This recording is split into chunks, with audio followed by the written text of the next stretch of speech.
भारत और अमेरिका के संबंधों में हाल के दिनों में कुछ मसलों पर तनाव देखने को मिला है। लगता है जैसे मोदी के बेस्ट फ्रेंड ट्रंप अब सामने आकर मोदी को गच्चा देने के मूड में उतर आए हैं। वहीं हाल ही में सेना प्रमुख जनरल उपेंद्र द्विवेदी ने एक और खतरे की तरफ इशारा कर मोदी को चेता दिया है कि सभी को बहुत हल्के में लेना बंद कर दो। फिलहाल देशों को लेकर सेना प्रमुख ने चिंता जताई है और अमेरिका का रुख क्या वाकई में भारत विरोधी हो गया है, आगे आपको वीडियो में बताएंगे। नमस्कार, आप देख रहे हैं 4 PM और मैं हूं आपके साथ में शोभित पाठक। पीएम मोदी ने अमेरिकी राष्ट्रपति डोनाल्ड ट्रंप से व्हाइट हाउस में मुलाकात की थी और इस दौरान दोनों एक प्रेस कॉन्फ्रेंस में भी शामिल हुए। इस बीच रेसिप्रोकल टैरिफ का मुद्दा खूब चर्चा में रहा, जिसका जिक्र ट्रंप ने किया।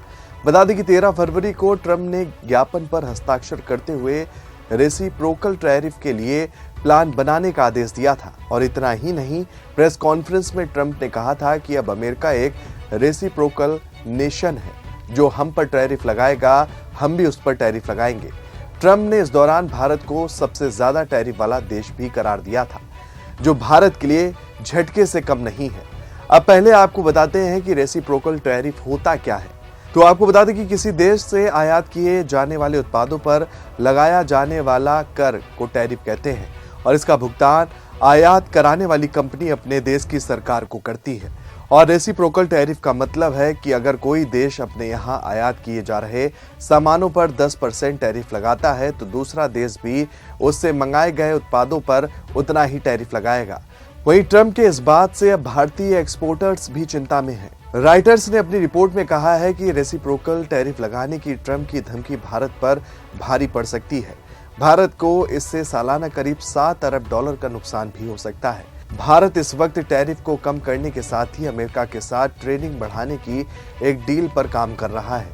सिटी रिसर्च के एनालिस्ट कहते हैं कि अमेरिका अगर भारत पर रेसिप्रोकल टैरिफ लगाता है तो इससे भारत के automobile sector, metal products, chemical, pharmaceutical, jewellery and food product sector को सबसे ज्यादा नुकसान पहुंचेगा।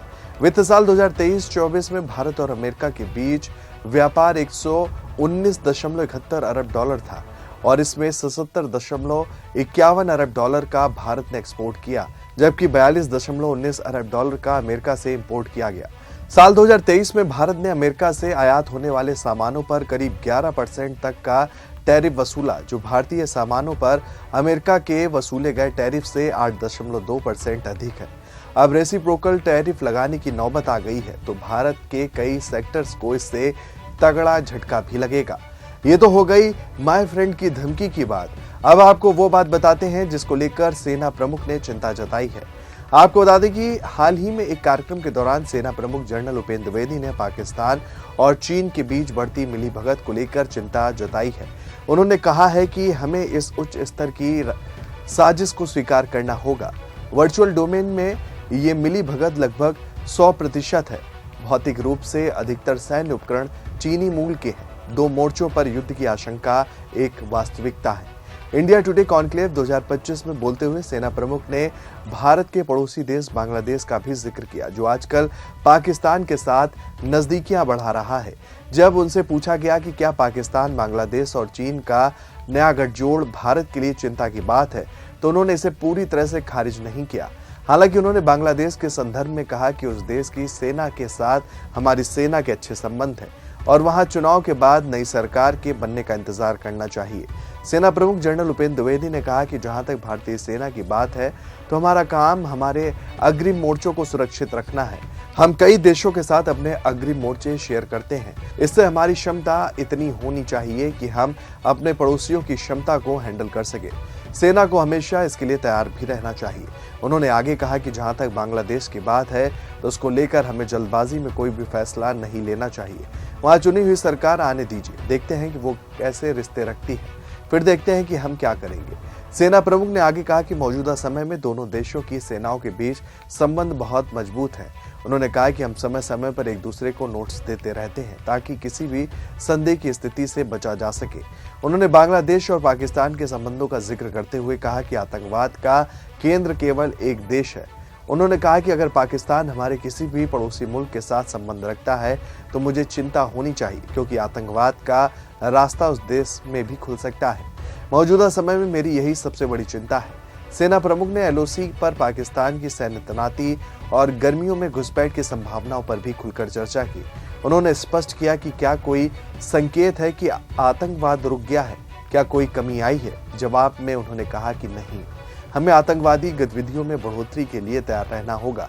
उन्होंने बताया कि भारतीय सेना ने 2018 से अब तक आतंकवादी घटनाओं में 83% की कमी दर्ज की है। घाटी में आतंकी भर्ती भी बेहद कम हो गई है और 2024 में केवल 45 युवाओं की आतंकवाद में भर्ती की सूचना मिली है। वहीं अमरनाथ यात्रा में इस बार 5 लाख से ज्यादा श्रद्धालुओं ने भाग लिया, जिससे ये साफ होता है कि क्षेत्र अब आतंकवाद से पर्यटन की ओर बढ़ रहा है। जनरल द्विवेदी ने आगे कहा कि पाकिस्तान अपने ही उग्रवाद का शिकार बन रहा है और खुद को संकट में डाल रहा है। हम चाहते हैं कि पाकिस्तान स्थिर रहे, न कि वो आतंकवाद का केंद्र बने। उन्होंने ये भी बताया कि 2024 में मारे गए 60% से अधिक आतंकी पाकिस्तान के मूल के थे, जो सीमा पार से जारी खतरे को दर्शाता है। पूर्वी लद्दाख के डेपसांग और डेपचोक में तनाव कम होने के बाद चीन के रुख पर चर्चा करते हुए सेना प्रमुख ने कहा कि सीमा पर तैनात जवान अधिक सहयोगी और समझदार होते हैं, जिससे परस्पर तालमेल बेहतर हुआ है। सेना संसाधनों पर उन्होंने जोर देते हुए कहा कि युद्ध के समय कितने भी संसाधन हो, वे कभी पर्याप्त नहीं होते। युद्ध के बाद भी किसी देश को 25 से 30% संसाधन सुरक्षित रखने पड़ते हैं, ताकि भविष्य के खतरों से निपटा जा सके। भविष्य के युद्धों की प्रकृति पर उन्होंने कहा कि भारत पहले से ही ना युद्ध ना शांति की स्थिति में है। हमें 2.5 मोर्चों यानी कि पाकिस्तान, चीन और आंतरिक चुनौतियों का खतरा बना रहेगा। उन्होंने पूर्व प्रधानमंत्री अटल बिहारी वाजपेयी का हवाला देते हुए कहा कि आप अपने दोस्त बदल सकते हैं, लेकिन अपने पड़ोसी नहीं। तो आपको बता दें कि एक तरफ तो अमेरिका, दूसरी तरफ सेना प्रमुख का खतरे को भांपते हुए इशारा करना ये बताता है कि आने वाले दिनों में भारत चुनौतियों में घिर सकता है। लेकिन वहीं पीएम मोदी के हाव-भाव को लेकर तो ऐसा लग रहा है कि जैसे वो बिल्कुल निश्चिंत है। फिलहाल अब देखने वाली बात ये होगी कि मोदी साहब कब एक्टिव नजर आते हैं, ये तो वक्त बताएगा। इस खबर में फिलहाल इतना ही। ऐसी तमाम राजनीतिक खबरों के लिए बने रहिए और देखते रहिए 4PM न्यूज नेटवर्क। धन्यवाद।